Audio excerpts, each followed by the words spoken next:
Today's apologists claim humans are neither apes nor animals. So many creationists and other religious people get upset when they are told that humans are apes or animals. Weirdly, they'll often accept that we are mammals or vertebrates, because clearly we have mammary glands and vertebrae, but for some reason they draw the line at apes on one end of the taxonomic tree and animals on the other end. But the truth is, we are all of those things, and here's why. Unique to humans is our S-curved spine, high forehead, well-developed chin, thin skull bones, and huge brain. But all humans share with all other apes a similar skeletal and dental structure, internal organ layout, diet, full-color vision, opposable thumbs, complex brain, a lack of an external tail, and many of the same blood types and diseases.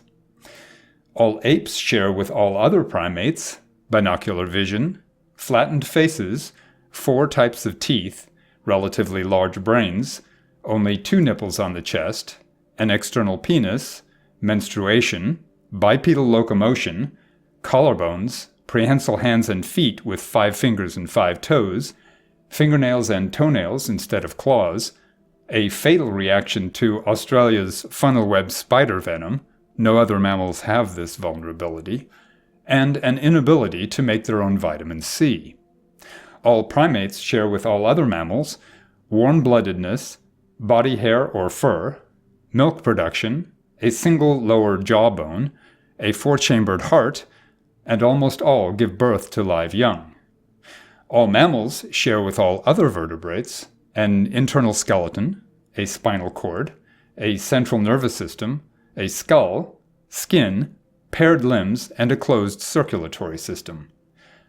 All vertebrates share with all other animals a digestive system, the need to consume other life in order to survive, and almost all have the ability to reproduce sexually and control their own movement. All animals share with all other eukaryotes membrane-bound organelles, cells with DNA in the form of rod-shaped chromosomes as their genetic material, and a membrane-bound nucleus which contains the DNA. What all this means is that humans are, by definition, apes, primates, mammals, vertebrates, animals, and eukaryotes.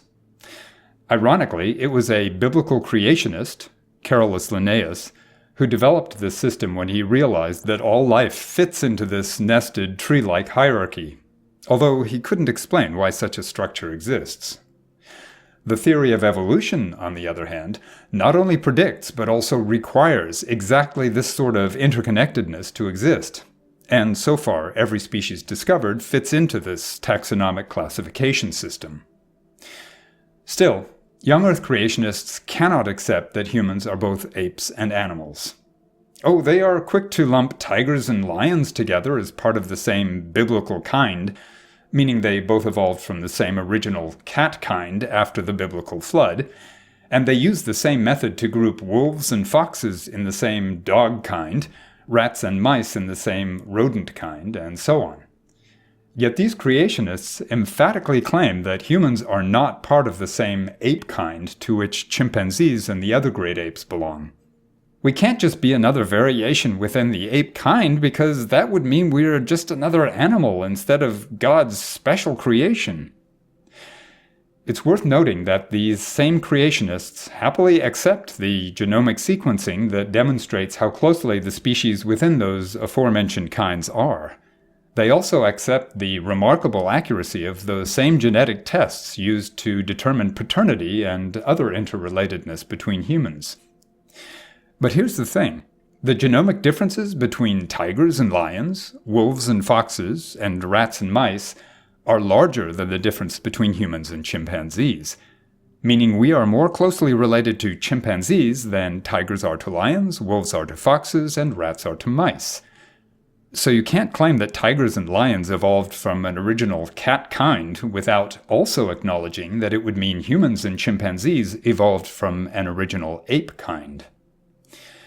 Finally, when you line up all the fossils of the human and chimpanzee lineages, the farther back in time you go, the more similar those fossils become. until they end up sharing a common ancestor that lived roughly 7 million years ago. And when you line up all the human lineage fossils in order, creationists themselves cannot agree where the dividing line between ape and human resides. That would surely be a simple task if creationism were true and humans are not apes. But no, instead we see a gradual progression of increasingly human characteristics as we ascend through the fossil record from when we last shared a common ancestor with chimpanzees, exactly as evolutionary theory predicts. So both our genes and the fossil record make it clear that we are both apes and animals. Deal with it.